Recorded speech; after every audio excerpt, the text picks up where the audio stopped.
2021 বিধানসভা নিৰ্বাচন হৈছিল 24 ৰাইজৰ সমৰ্থন বৃদ্ধি হৈছিল এইবাৰ পঞ্চায়তত আগতকৈ আৰু বেছি ৰাইজৰ সমৰ্থন আমি দেখা পাইছো মই ভাবো যে আমি এক অভূতপূৰ্ব ফলাফল এইবাৰ পঞ্চায়ত নিৰ্বাচনত কৰিবলৈ সক্ষম হ'ম গৌৰৱগগৈ এটা টুইট দিছে যে আপুনি তেখেতৰ ল'ৰা-ছোৱালীক অযথাত আনিছে তেখেতেও আপোনাৰ লগত আনিম বুলি কৈছে এটা কথা কাকো কোনেও অযথা নাপালে পাকিস্তানৰ লগত বিষয়টো অযথা বুলি নকয় তিনিটা প্ৰশ্ন আমি গৌৰৱ গগৈ কৰি আছো যে পাকিস্তানত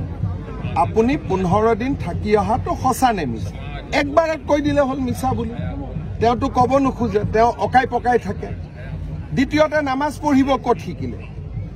ভাৰতত শিকিলে নে পাকিস্তানত শিকিলে কৈ দিলে হ'ল যে আমি ভাৰতত শিকিছো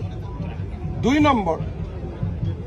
এজন সংসদৰ পত্নীয়ে চাকৰি কৰে দিল্লী দৰমহা দিয়ে পাকিস্তানৰ এজেণ্ট হ'ব লাগিব নে নাই 3 নম্বৰ তৰুণ গগৈ নাতিনিয়েক সৰু ল'ৰা-ছোৱালী দেউতাক মাকে যি ইচ্ছা তাকে কৰিব পাৰে নাতিনিয়েক সৰু বাচ্চা ককাকৰ বিষয়ে জানিলে পিছত দুখো পাব সৰু বাচ্চা দুটাক ভাৰতীয় নাগৰিক কৰা হৈছে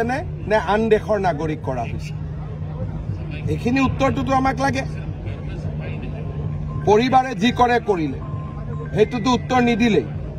এতিয়া মই কৈছো যে ভাই ল'ৰা-ছোৱালী দুটা কমসে কম ভাৰতীয় বনাইছে নে নাই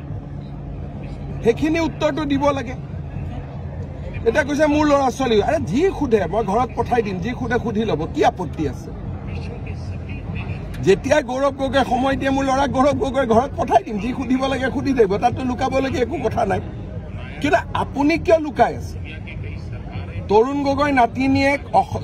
এজন গৌৰৱী অসমীয়া গৌৰৱী ভাৰতীয় হোৱা উচিত হয় নে নহয় যদি কোনোবাই কয় যে নহয় তৰুণ গগৈ নাতিনিয়েক পঢ়া শুনা কৰি কোনোবা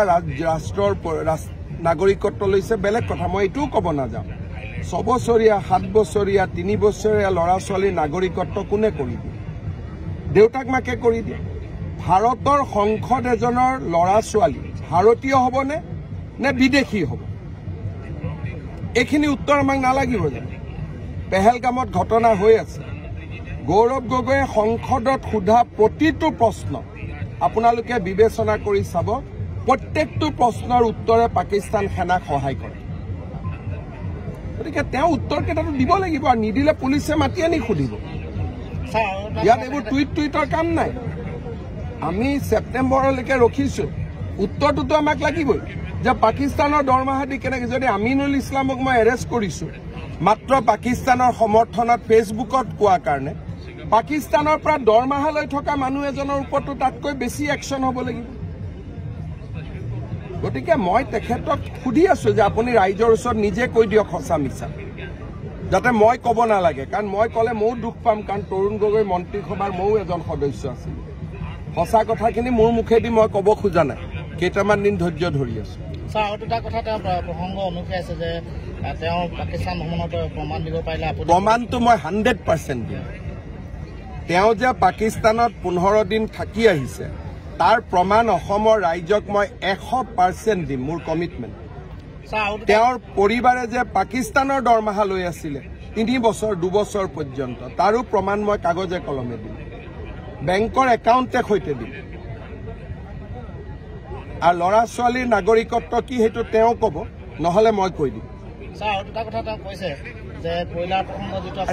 কয়লাৰ লগত কি আছে ভাই যাক যোনে লাই এৰেষ্ট কৰি দিয়ক না মোৰ কি ক'ব লগা আছে যোনে য'ত বেপাৰ কৰে এইবিলাক চোৱা মোৰ কাম নহয় কাৰোবাৰ ওপৰত নাম আছে এজাহাৰ দিয়ক পুলিচে এৰেষ্ট কৰি দিব এইবিলাকৰ আৰু ইয়াত আৰু এইবিলাক কয়লাৰ কথা কৈ কি লাভ হ'ব অখিল গগৈ এটা বিষয় লৈ ক্ষমা কৰিছে যে মুছলিমক ভোট দিলে বিজেপিৰ কাৰণে ডাঙৰ কাফেৰ হৈ পৰিব সেই প্ৰসংগত ক্ষমা কৰিছে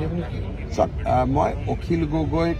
কথা বতৰাত উত্তৰ এইকাৰণেই দিব খোজা নাই যিজন মানুহৰ গুৰুত্ব নাই তেওঁক গুৰুত্বপূৰ্ণ কিয় ইলেকশ্যনৰ আগত কৰি দিয়ে ইলেকশ্যনৰ পিছত যেতিয়া এছেম্বলিত চুপতি মাৰিব ভাল লাগে তেতিয়া অখিল গগৈৰ লগত কথা পাতিম এইকেইটা দিন অখিল গগৈৰ নামটো লৈ থাকিলে যাৰ কোনো প্ৰভাৱ নাই তেওঁ প্ৰভাৱী হৈ পৰিব